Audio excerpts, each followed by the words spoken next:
Howdy, hello, and welcome to the 14th episode of the Preferred Podcast. I'm your host, director, producer, writer, composer, editor, actor, PA, CEO, janitor, manager, president, vice president, HR, and employee of the month, Sajay Preferred. And I'm the Heart of Alabama and the co-host of this prestigious podcast, Amber Valentine. The Preferred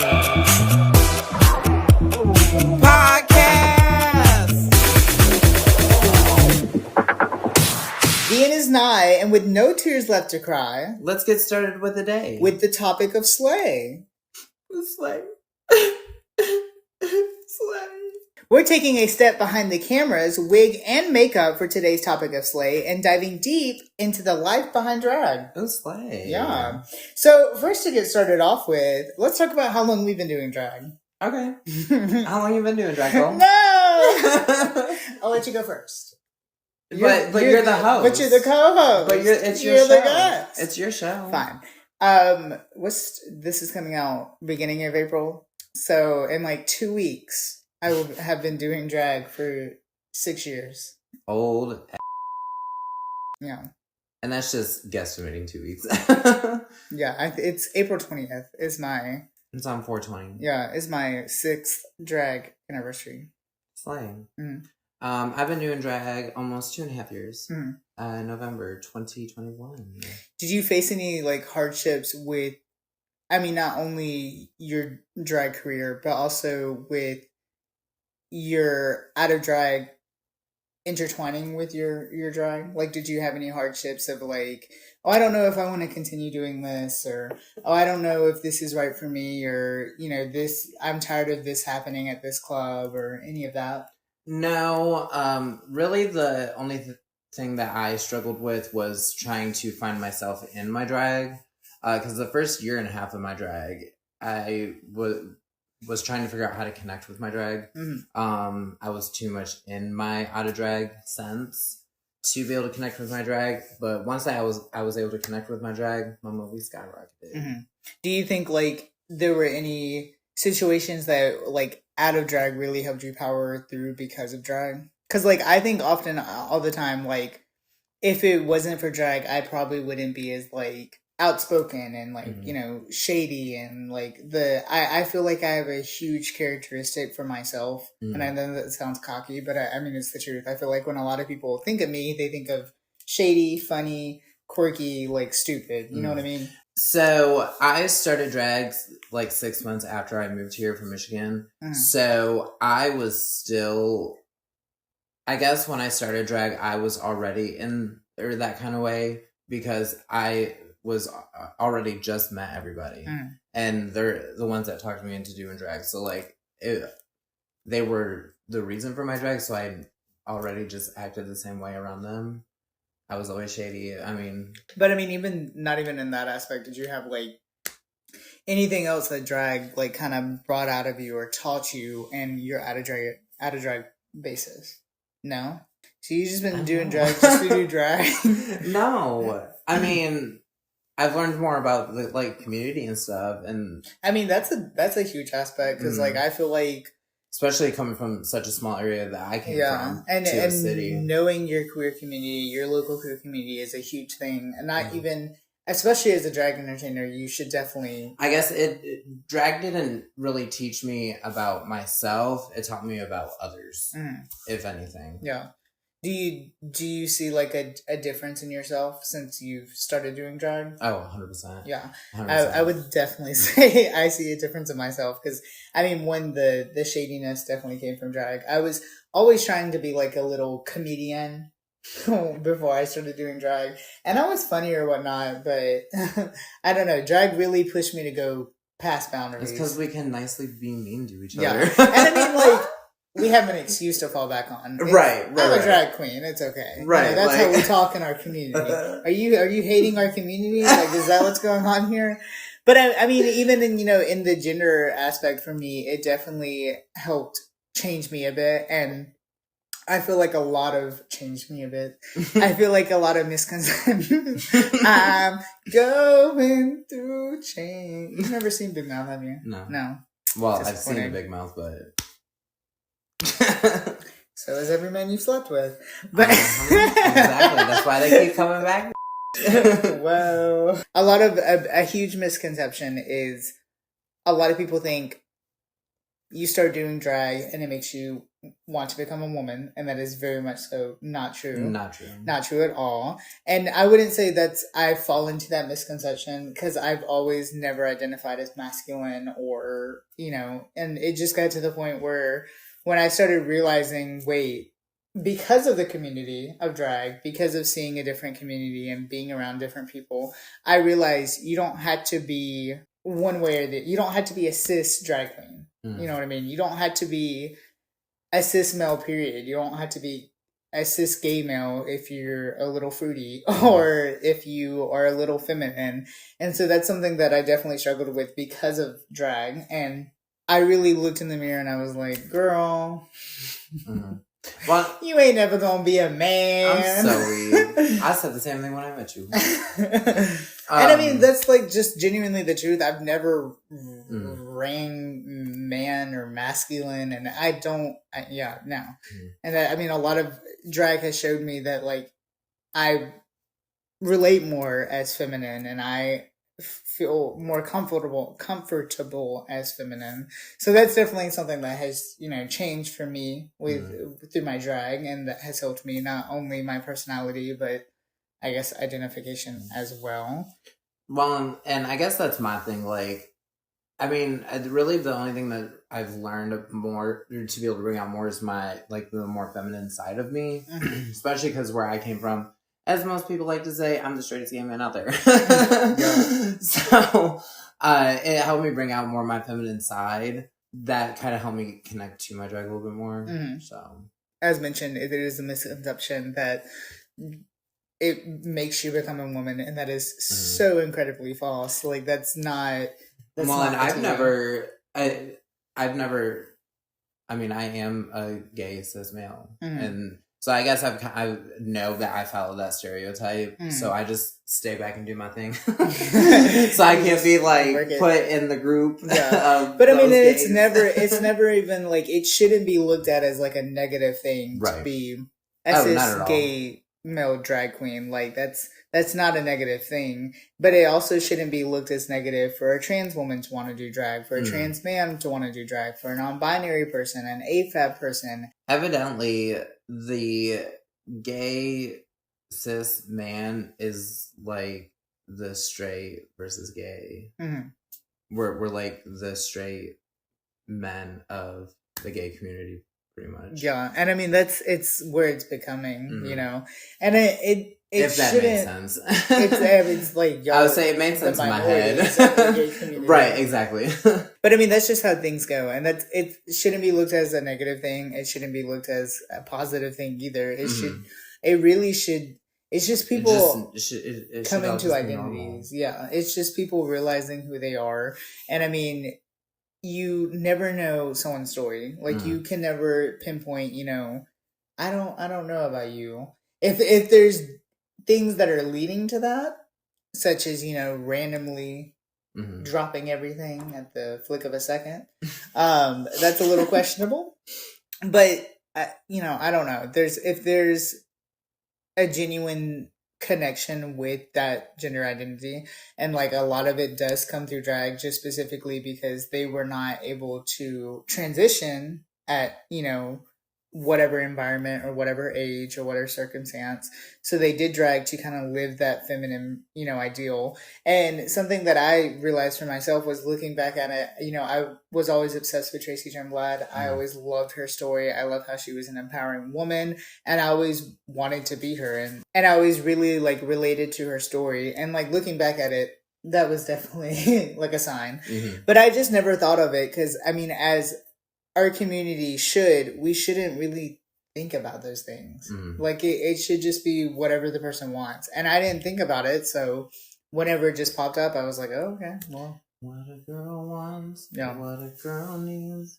But speaking out of drag, let's get into some juicy gossip and tea. What do we do out of drag? So what are our jobs, our hobbies? Because that's something that I feel like is not really talked about at all when it comes to drag queens.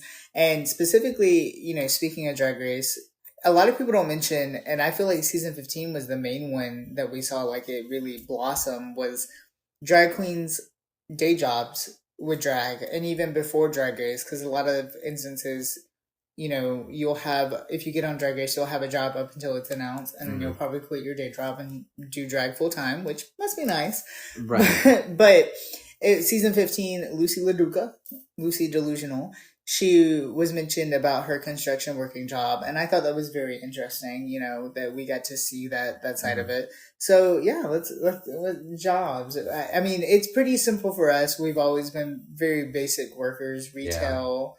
Yours was retail. I've only done retail a couple of times, such as retail management, which I did for a very long time. I've done a couple of different things. Yeah. I've done fast food. Yeah, I was going to say, you're a job hopper. You like to go everywhere. Well, first off, I have been working for 10 years.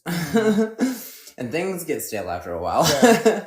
But I started out in fast food for 3 years, then went and worked at an oral surgeon's office at the front desk, and also learned the surgical assistant spot in the back for 3 years. And then when I moved to Alabama, I got into retail. And I mean, you were going to college to get a degree at one point, weren't you? Right out of high school, almost 10 years ago. Yeah. What was your degree like you were going for?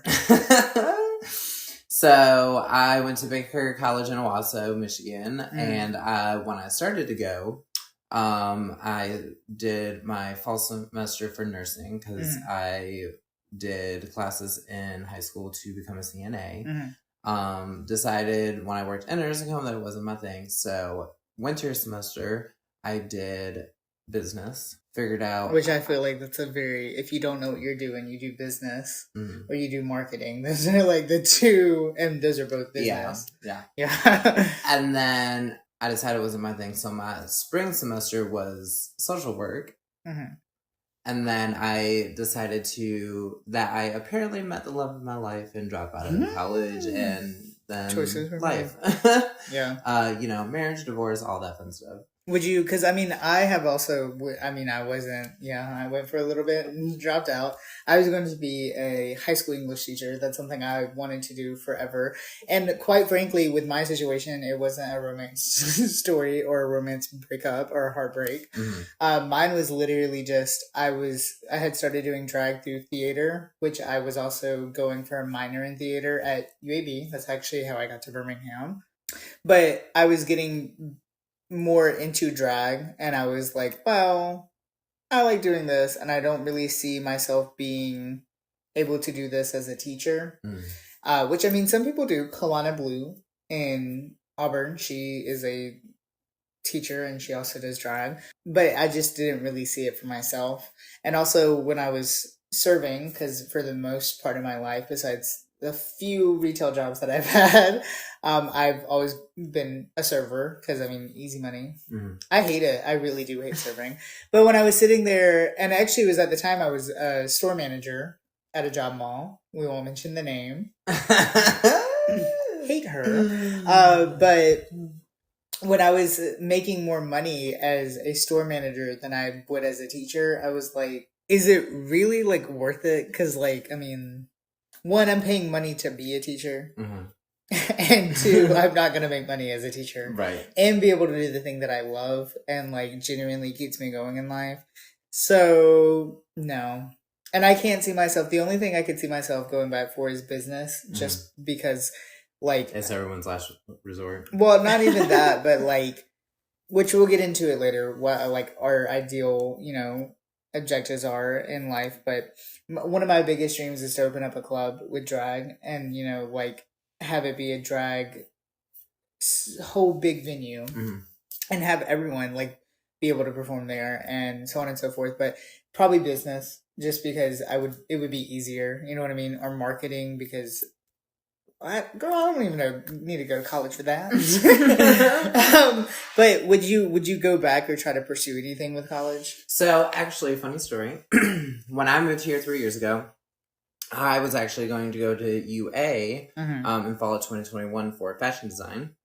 I decided fashion design.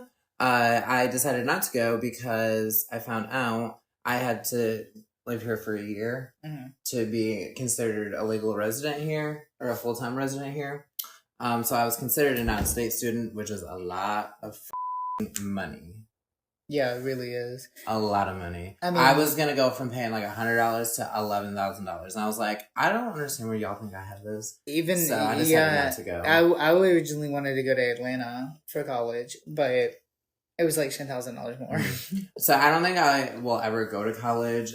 My dream is to be, design things.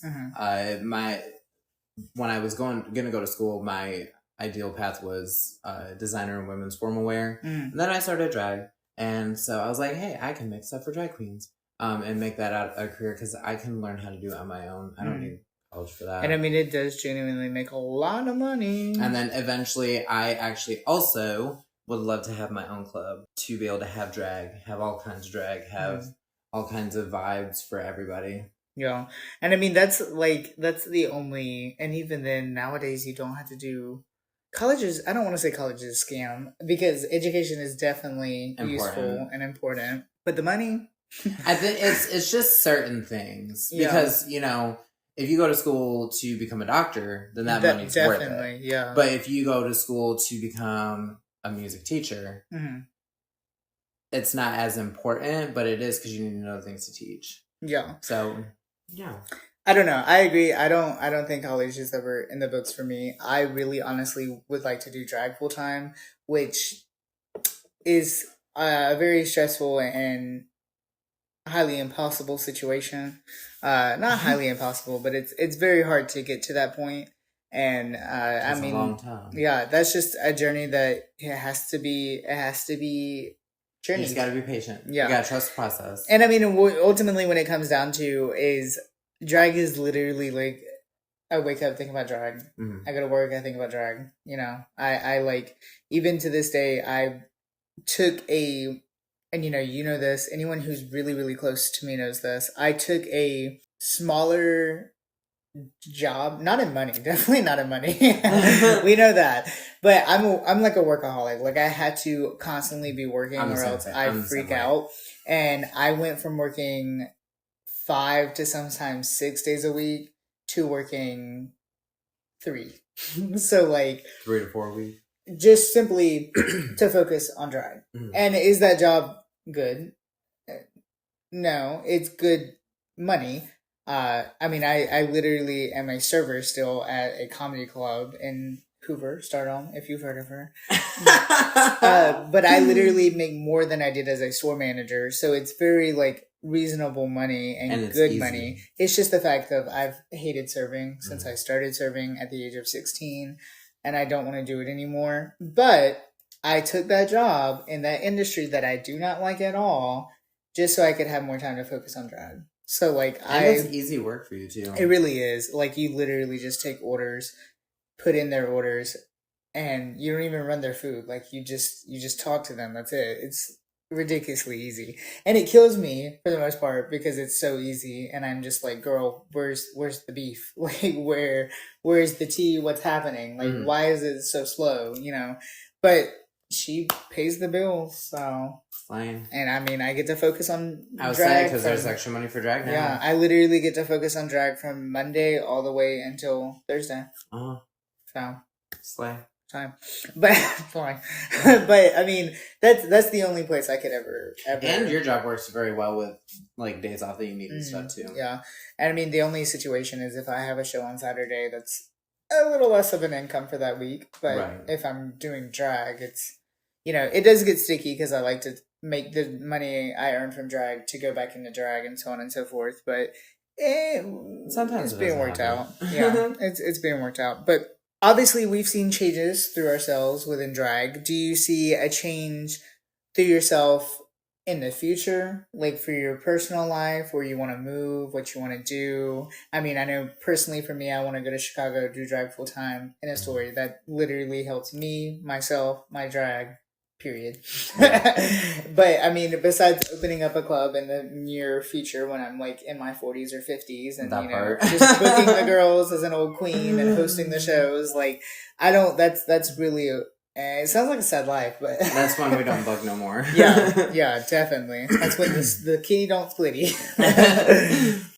So I eventually, which is like a 2 to 5 year plan for me, I want to stay here to be able to work on my drag and take the opportunity to, and then my goal is Nashville or Atlanta, for more drag, and just life in general.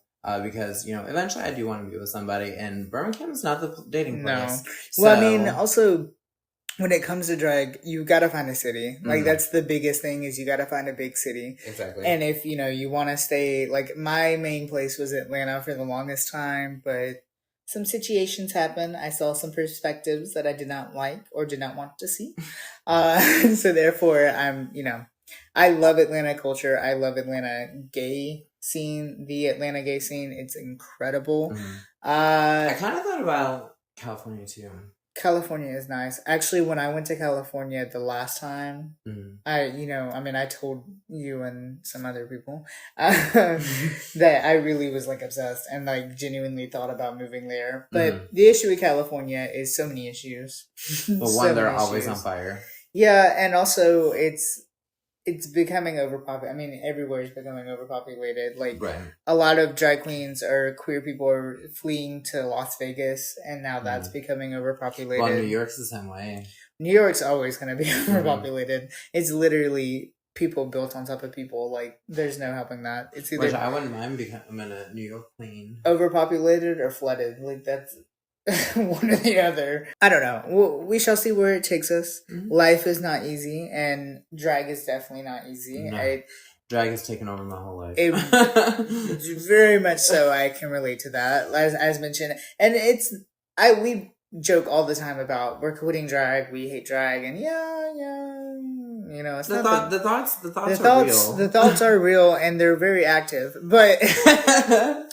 It will never happen for me. I would say it shaped us as people. I can't ever see myself not doing drag. Like, if I'm alive and not doing drag, I'm not alive. So I am forever going to need that constant push or that constant change, which is drag for me. So I don't ever see it going away from me. I'm hoping I die in drag. Yeah, I always said I see myself dying at the age of 35. Because I see myself not doing drag past 35. And that's not shade to anyone. That's just me having a vision. You know what I mean? The deja vu roll? Yeah. So I think 35 is it for me. So, yeah. You know what? I'll sign the papers for the club, and I'll just put you in the what is it, the autopsy? That's not the autopsy. The autopsy? in the deed. Is that what it's called? In the deed. And I'll just purposely die. And that way all the bills go to you. Me, like, as mentioned, I'm a workaholic. I'm also one of those people where I need a constant push. So it's, Well, and drag just keeps us busy too. Yeah. And it frees up the spare time. Like, I hate sitting at home by myself, and I don't have to because either I'm out performing or I'm out watching drag. Yeah. And I mean, that's a huge reason I started the YouTubes and the podcast was because I wanted to do drag constantly, but I needed something to do with drag because people don't want to book me. So therefore it was, creating online content, which I, for the longest time, was like, girl, I'm never going to do that. But here we are. We're doing it. Yeah. It's not, well, I think we're doing it. Yeah. It's very stressful, but we're somehow doing it. We're doing it. Drag alone is such a stressful event, but adding even more queens in a competitive state makes it times 10. Which brings us to our weekly segment of Rate These Queens.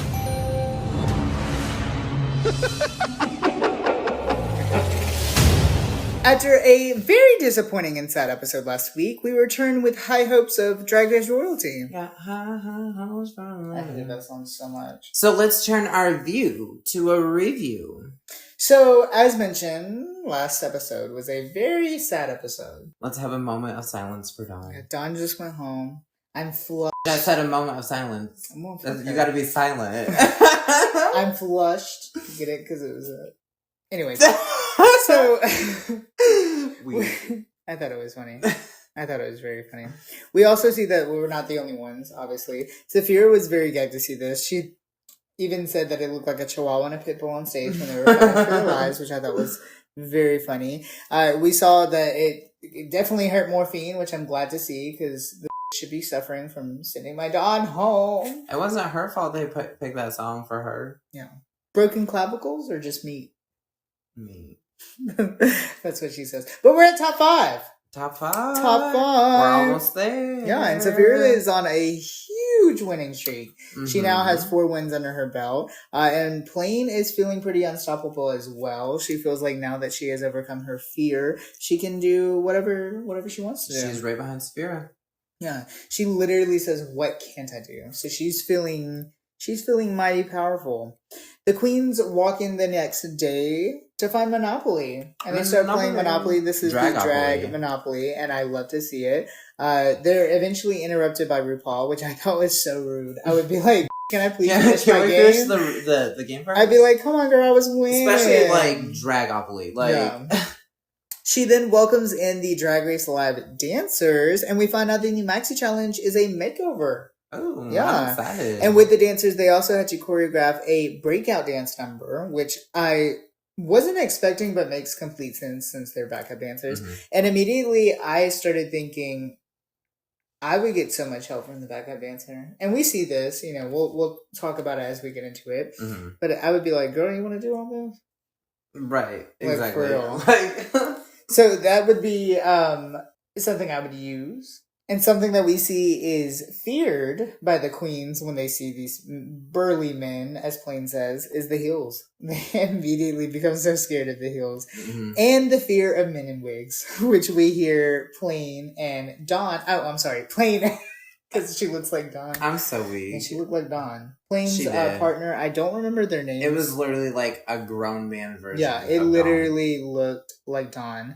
But they announced that they're both sluts. So we're here for that. Morphine struggles with being a slut because she's being a slut with this man. She's partnered support it. She's partnered with someone she finds very tasty and very snack worthy. So I thought this was interesting to see her struggle. He was flirting back too, though, girl. He was flirting back. He definitely was flirting back.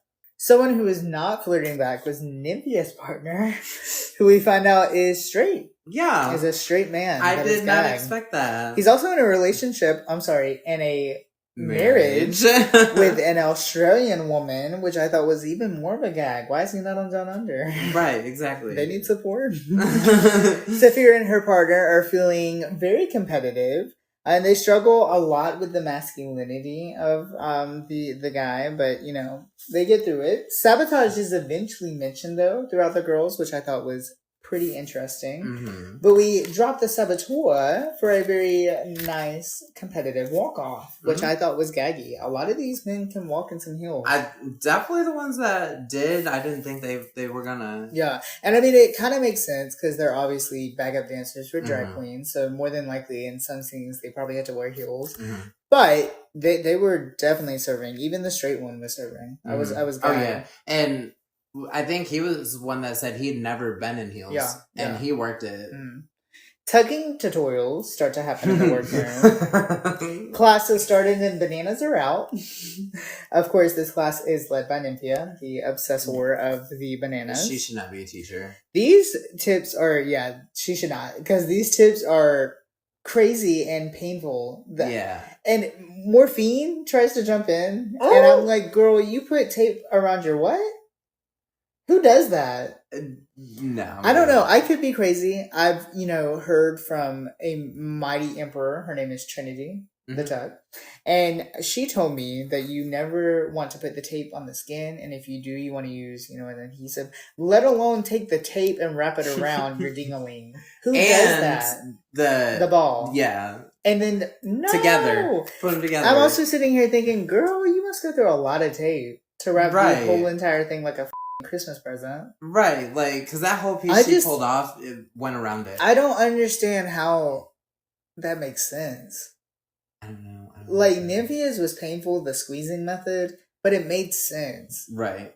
That, I started I was like, girl, you pull it back, you push them up. I was about to say, I've always heard the idea, I have always personally put, if I'm doing the tape method, I'll put toilet paper down on my hoo-ha, and then I'll take tape and put it at the base and pull back. That's how you always do it. Mm-hmm. And then you put a panty on top of that. Why are these girls wrapping their dinglings up? That sounded like really disgusting. You know what I mean? Yes. Why, like, I don't understand that. I don't know. I'm so Someone weird. who apparently is not wrapping their dingling up though is Saphira, who has 11 drag kids. That was a horrible joke. Anyways, she got her too tied, girl. She has 11 drag kids. That's insane. And we find out that Shakira Cristal becomes number 12. Yeah. So we love to see it. Plain yogurt? No. Lazy Susan. And Ru lost it. It's so good. I love when Ru loses RuPaul it. literally could not stop laughing. Getting to the stage to start the choreo. Obviously, Plain struggles with the choreo. Makes a lot of sense. Q gets very hard choreo, which I thought was interesting because I'm like, girl. And she told him she can't dance. Yeah. Like, and I mean, even morphine is left in the dust, and a lot of that could be because of who she is paired with. She cannot keep her eyes below the equator. Mm-hmm. Below. Oh. And she wants to be dusted though. Mm-hmm. She wants to be dusted, cleaned inside and out. Saphira immediately runs into the dress issue, which I know we immediately called out. That was not going to happen. And she said, I'm not wearing that dress. And I don't blame her. What is I'ma do? What is I'ma do? Getting back into the workroom, the fur is being maintained by these burly men, and oatmeal brows are being feared by not even the drag queens, but the dancers, which I thought was hilarious. Saphira has rearranged her whole entire situation of dresses thanks to Plain. Plain actually lends a matching outfit. We'll talk about the outfit because I'm a little confused. I'm just glad Plain lent something out. Yeah, Plain's being a nice squirrel. She's being nice. She's in her congenial era. Yeah. Q, however, is being very big and taking risks, which we see with the white face. I was very confused. Yeah. Nivea breaks down and actually starts to cry and share her emotions. And I'm like, girl, can we get this over with? Right. But, I mean, I guess she has a point. She is always expressing. It was definitely the two characteristics for me. That's what got me. Something I found was very interesting, though, is when we're in the workroom and they are talking to their their guest or whatever, we actually find out that Plain, her partner, is actually an engineer. He went to school for engineering, which I thought was funny because Dawn also went to school for engineering. That was crazy. And they also relate very, very well together. You know, they both have the story of having to kind of hide their drag or make a deal for their drag. Like, hey, I'll do this if I get to continue to do my drag. I thought that was very nice to see, genuinely. I thought that was nice that Plain had a boost up from her sad girl week. These men, they were shady. They're definitely learning, all gays. They're learning from the queens, and they are taking a little too much in, if you ask me. They're doing a little too much. Yeah. They're doing the most. We find I out, live for it, though. Yeah. We find out that the runway is drag family resemblance, obviously. Love a drag family resemblance. And the first one up, we have Q and her partner, Luna. I don't know. I liked it. I thought it was very quirky, but I thought it was a little too much. When it came to the dance, obviously Q cannot dance, so it was not good. Q, my main issue though, is we knew she couldn't dance, but she purposely looked like she couldn't dance. Like the face she made was a no. Yeah. Right. So when it comes for a rating, just because of her outfit, it was very quirky and honestly something I would wear, and it did really match. I just didn't like the partners like pull over. It was a no for me. But the outfit did bump it up a little for me from that horrible, horrible dancing. So it was a 6. So for Q, I didn't understand it. I liked that she had a concept and she went with the concept and she went with she did have a family resemblance.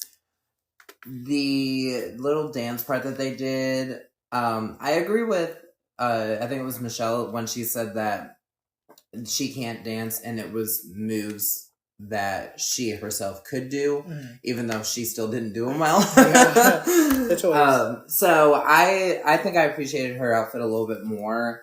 So I give her an A, and she makes it my third for the week. Wow. Next up, we have Morphine and Latina Love Dion. No.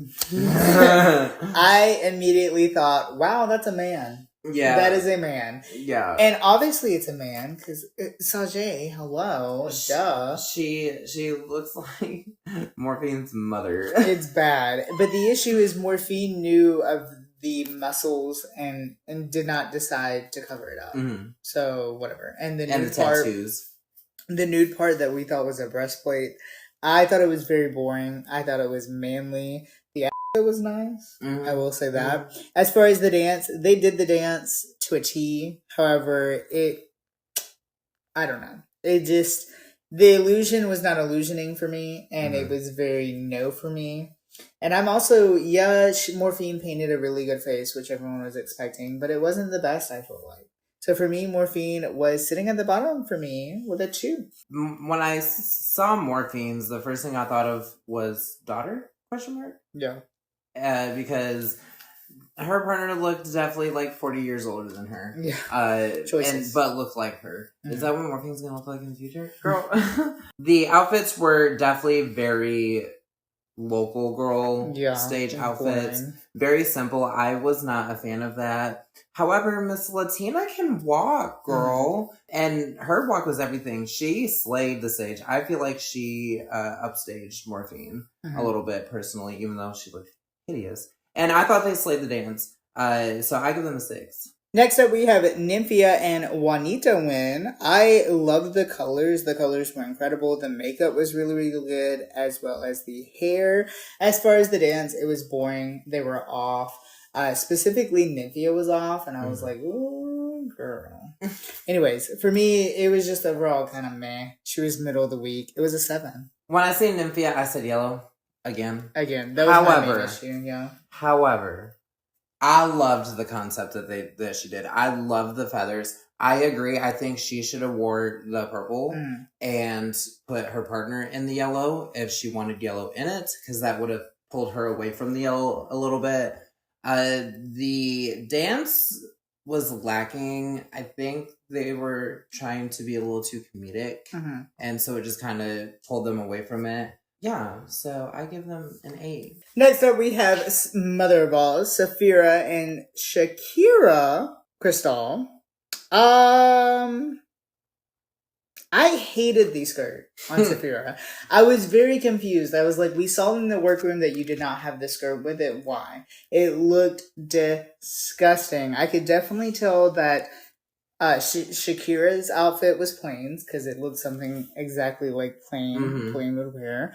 As far as the dance, though, I thought they had the best dance. I thought they were incredible. I thought changing the gown to better do the dance was a very, very good idea, specifically because of the skirt and the makeup.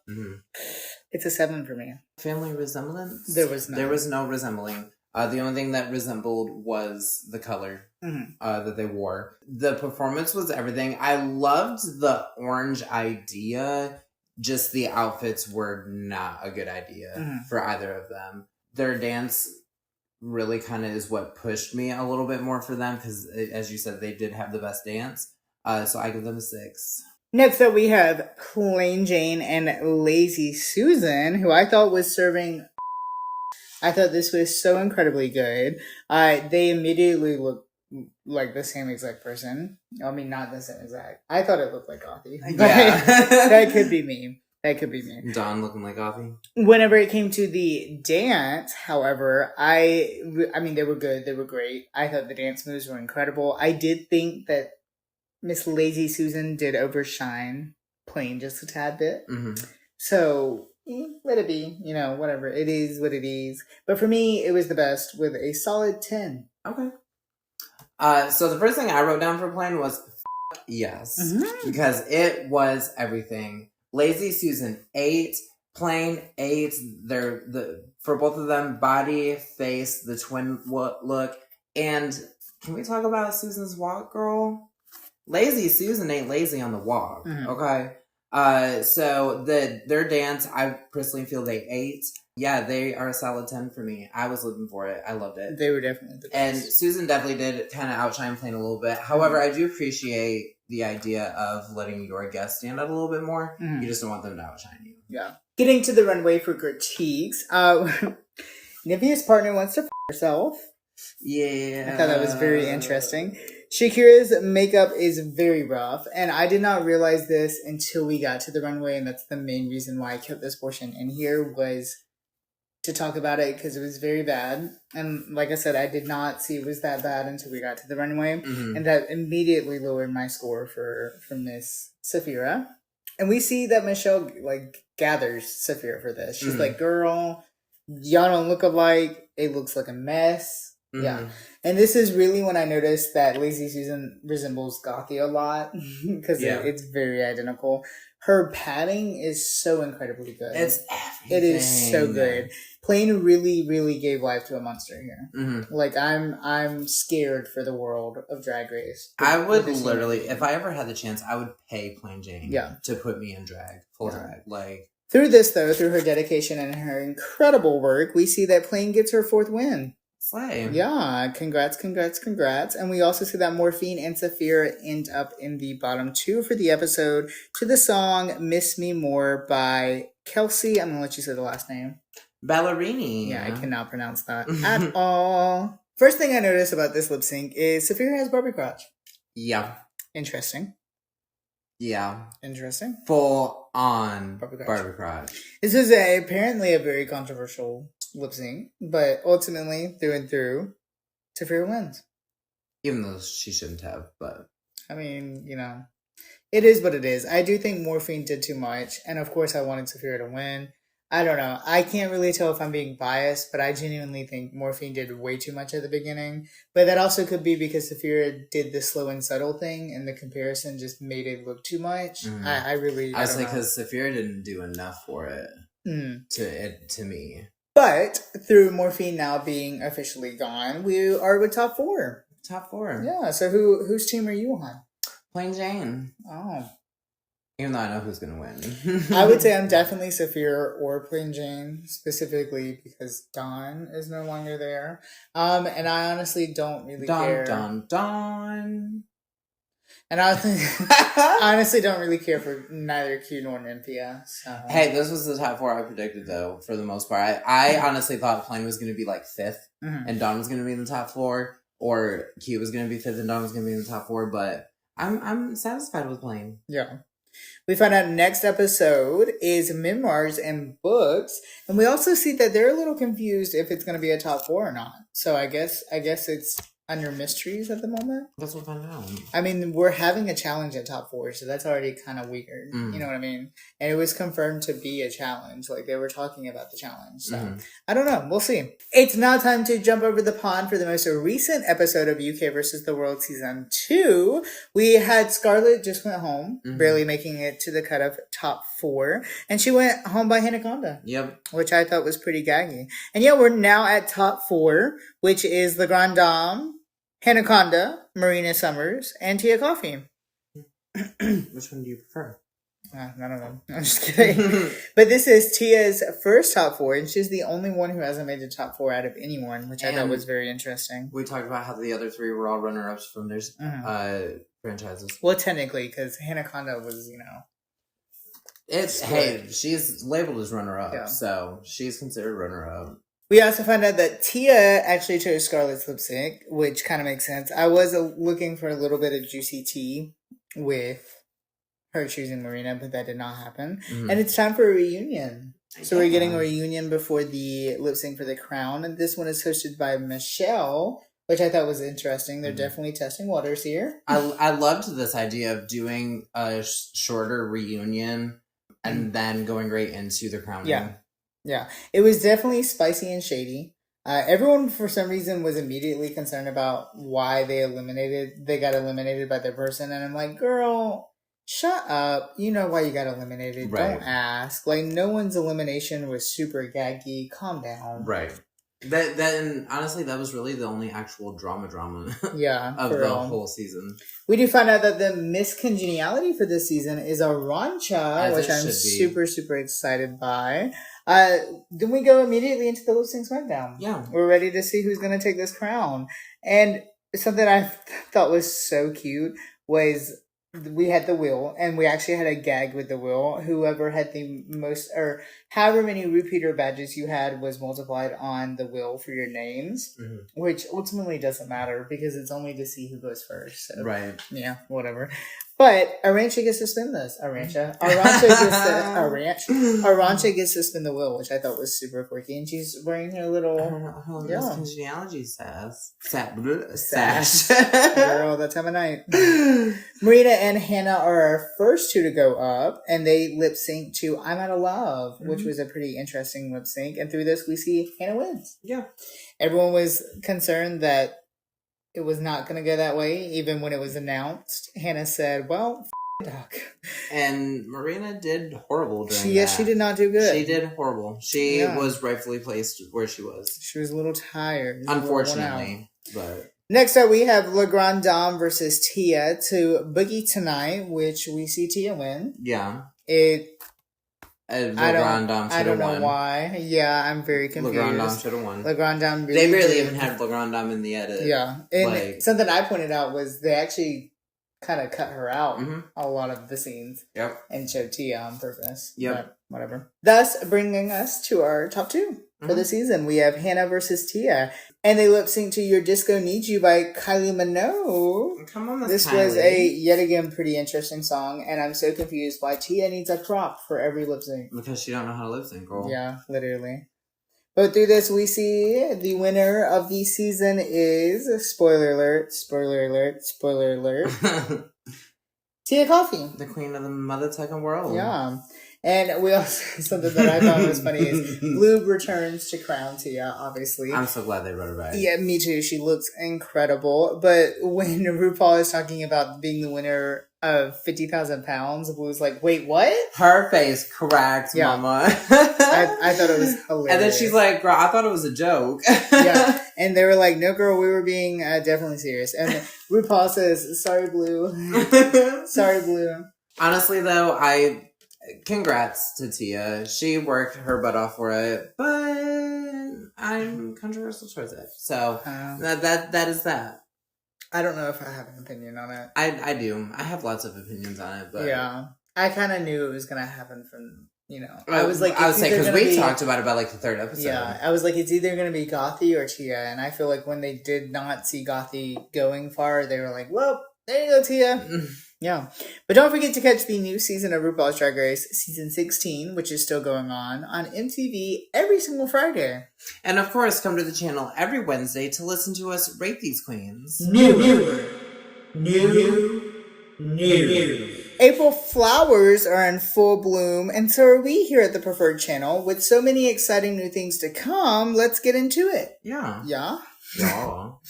So first off, starting it off with the brand new video for the week behind the show, actually created by you, Amber Valentine, the co-host of the Preferred podcast, also the Preferred show. Produced, edited, lubricated, all by me. Yeah. So this was actually kind of to give me a little break of editing, which, I mean, ultimately didn't really happen because I still have stuff to edit. But also just to kind of give me a little, so I can get caught up, I guess you would say. And also it's an idea that we've had forever and something that we were looking to turn into a segment on the YouTube. So go make sure you like that video and watch it and let us know in the comments if that's something you would like to see more of, because that's something we can definitely have happen. And we love behind the scenes. So much tea goes on behind the scenes, like. And that was of the Preferred show from March, which the brand new Preferred show was actually just announced. Quirky Queens, which is coming April 13th to Dothan Dance Club. It features some incredible people such as Gina, Florian Kennedy, who is the current reigning Miss Flavor of Love 2024. 2024? 2023? 2024. Current reigning, of course. And then we have Ember Xerxes, Shimmery, who is brand new to the Preferred show, and me, myself, and I hosting it. Flame. Yeah. And then next week for the brand new video, we have yet another Our Preferred Choice segment coming out, which is where Amber and I rank some form of something on Drag Race. To be very honest with you, I don't remember which one it is. I don't remember which one. We have 3 of them, I think. I think 3. It's either Backos. 3. It's one of them already recorded, so it's whatever one is the first. So that's the one it is. Just remember the pictures of the outfits we're posting right now. Yeah, they are definitely what is going to be in those videos weeks later. yeah. There's a connection with that, so you can catch that next week, and then the week after that we have the Preferred Few episode 10 coming very, very soon. And with that being speaking, I'm not gonna mention the guest because it's a very special guest, and you'll have to find out. Yeah, if you want to find out, you gotta watch. You gotta click on the YouTube. Yeah. But with that being said, if you were interested in being on the Preferred Few, there are interest forms out where you can fill out a form and possibly be on the channel. Yeah. And there's also, if you are not a drag entertainer or in the drag community and you want to see a drag entertainer or someone in the community on the Preferred Few, there's an interest form for that as well. Flame. Yeah, so make sure to go click it. Make sure to go look at it. Make sure to fill it out. But with that, when you do fill out an interest form, something that I do want to make clear is, one, they're not always promised just because things happen. And 2, when it comes to the reaching out or the scheduling of the video, you will not get the reach out until it aligns with the episode. So let's say if you put April, May, and June, and I already have April filled and planned, and you picked May, I will not be reaching out to you until May, until the beginning of May, and that's to set a deadline, a time. If you put more than a month, because there's a segment in the form where you can put how long you need to be reached out to schedule. If you put more than a month, then it will happen the month before. But obviously those are looked at and seen, and Amber knows I have this she looks at it every day. Yeah, I have this huge crazy sheet of it's organized by colors of who can film in this month, who can film in this month. So I promise you, I have just about everyone who has submitted one. I have your answer or your reach out or whatever. I just, to make it easier and to make communication easier and planning easier, I won't reach out until the month of when we're gonna film. So yeah, don't give your hopes up. I promise I haven't reached out to literally anyone at the moment because April was the first month and April was just not rolling around. And actually tomorrow, today is Sunday when we're filming this. Monday is the day that I reach out to the first person from the form. So yeah, super exciting. Fine. And with that, we have, exciting new guests coming on the Preferred Few, but we also have to talk about the Preferred Podcast because UK versus the World Season 2 just came to an end, and Season 16 is on its way shortly to coming to an end with the top 4 now happening. Left. And that's 2 weeks estimated because we don't know if it's going to be a top 4, top 3, top 2. We don't know if we're getting a reunion. We don't know if we're getting a grand finale, so on and so forth. Just off typical Drag Race, we're assuming. So it is very tiptoe. We are playing it on. But main thing with this is when we started the Preferred Podcast, it was to talk about Drag Race and to have those discussions. It's something that really isn't beneficial to us anymore because we have the YouTube segments of our preferred choice where we talk about Drag Race associated things. And also the podcast is just an extra work. So we're currently in the talks of what we want to do with the podcast. Not saying to give your hopes on it because recently, for some reason, the last episode spiked in views. I have no idea what went on with that. It may be saying. Yeah.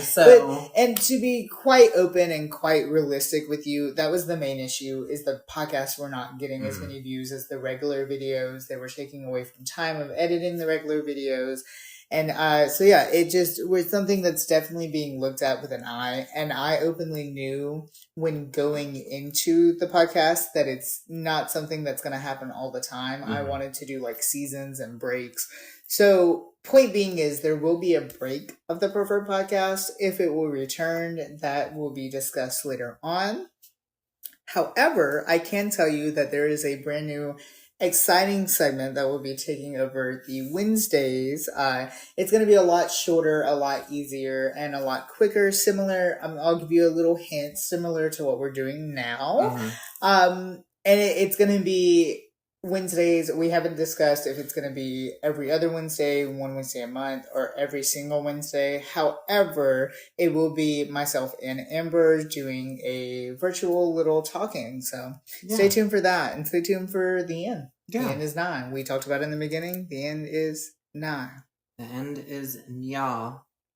With all of those exciting new things to come, it's time for your exciting new questions. Don't forget to click the link in both of our bios to ask yours today. So your question, Ambrosia, is: are you a morning or a night person? I'm a night person. Yeah. Mornings. I'm not. I hate mornings. Person. Mornings should have never been a thing. The only good thing about morning is coffee and breakfast. See, I'm not a big breakfast person. Though. I love breakfast. See, I like breakfast for dinner. Well, that's fair. And ideally, you can have breakfast whenever. Mm-hmm. But the only good thing that's come out of mornings. And also, the morning is pretty. Mm-hmm. I say the things that come out that are good for mornings for me are coffee and mimosas. Well, I mean, technically, mimosas are afternoons. No, not for me. Well, that's breakfast. Anyways. That's for breakfast. Well, I mean, with me, I'm definitely a night person. Because, I mean, I don't even wake up in the mornings. Like, the earliest I wake up is 1 o'clock in the afternoon. So I would say I was sleeping, and I only woke up because I heard you open the door and walk out. Like. Yeah, I mean, like, and that's kind of like a dead set time for me. Like, my body automatically kind of wakes up at that time. With my job that we were talking about earlier, it's another perfect thing is there's no morning shifts. It's comedy shows, like comedians who go on stage and they do a set. So all the shows are at night. So I mean, all my shifts are at night. So that's a huge reason why I'm a night person, but I've always been a night person. Well, and drag does not help. It really Living doesn't. the entertainer life. And a brunch girl, a brunch is a mighty work of God to get a drag queen on time to a brunch. First off, day drag is a curse. It really is. Day lighting. Day drag, like, it's horrible. But yeah, so I'm a night person. Drag does not help with that. I go to work at 8:30 in the morning on the weekends. So to be out and about Friday night and not get home until 5 o'clock in the morning and be to work at 8:30, that's fun. But we do it. Disgusting. We're still paying the bills. Disgusting. Yeah. So your question, Miss Sage Preferred. Do you fear dating and why? This is not like, to be fair, all the questions are like relationship based and I don't know why. If not, then it's hair color based. But this one is not specifically focused on the fact that you are dating somebody. It's just more dating in general. A lot of it stems from like trust issues, but I feel like that's a common, genuine fear. Like, you know, people are so untrustworthy. But that's really my only fear with dating is I fear as if I can't trust the person. And also, something I don't want to admit, but I also fall for people romantically. If I'm romantically interested in someone, it does not take long for me to fully commit to this romantic interest. We know. And the tea is I mentally do it, but I never physically let it show. Right. Like, I never let my relationship get to a point of like marriage by a year, engaged by a month. I would never do that to myself because I don't want to hurt myself in the long run. But also, I'm very easy at getting over people. So that's a nothing for me. I don't know. Those are really my only two fears in dating people. If someone comes to me and is like, you know, romantically interested in me and I find a romantic interest in them and it gets to that, I don't really have a fear like in that situation happening. You know what I mean? Like, and kind of with my current situation, that's literally what happened is we came together like as friends, met each other as friends, talked together as friends, and then realized that there was, and to be very straightforward and honest with you, it was friends with benefits. And there was just like an emotional connection, and then that's where it like blossomed because like, I don't know, if I can emotionally trust you, emotionally feel like I'm bonded to you, then that's all my fears like vanish down they have the emotions in you. But I agree, especially for someone that, you know, for anybody that doesn't know out there, Amber is divorced. Amber will be divorced 4 years this year. Where's your glass of Merlot? So after my divorce, I actually am one that got sucked into that. But we were together 5 years, married for almost 2. And I was like head over heels for him. And then that's when the emotional and mental abuse started coming. And then when he filed for divorce, I still tried getting him back. And then I finally realized I gotta live my life for me. So, and now I'm an Yeah. Yeah. So, and I mean, that's always been like kind of a fear for me too. And not even like, am I making the right decision? But I've always had a fear of like the unknown. And it's always like, I've never I've been in a mental abusive relationship and never physical abusive, which, not to sound like whatever, but I really don't ever see that situation happening for me. Like, if one person were to lay hands on me, I would be like, okay, you're about to die, and you're gonna go to jail. First off, chill. Yeah. Second off, run. Yeah. So, like, I don't really see that ever, happening for me, but that has always been like a iffy for me, is like, what if I meet someone, fall in love with them, and they're a serial killer? Like, I don't, and that goes back to trust. People are so iffy, and like, also people have different sides to them, and that's what you could be on the new season of You, girl. That's what, for me, like, when it comes to relationships, I have got to know the person. Like, I've got to deep dive into them, find out their history, get to know everything about them, because if I find like a crack in the china, girl, you're out. You're out. Like, round 3, you're out. Like, no, It's not happening. Well, and like we were talking earlier, I have a sense of being able to read people, not like read people, but like read people, physically and stuff. So I can now like tell if you're going to be a good person or not, but I also don't stand for bullshit.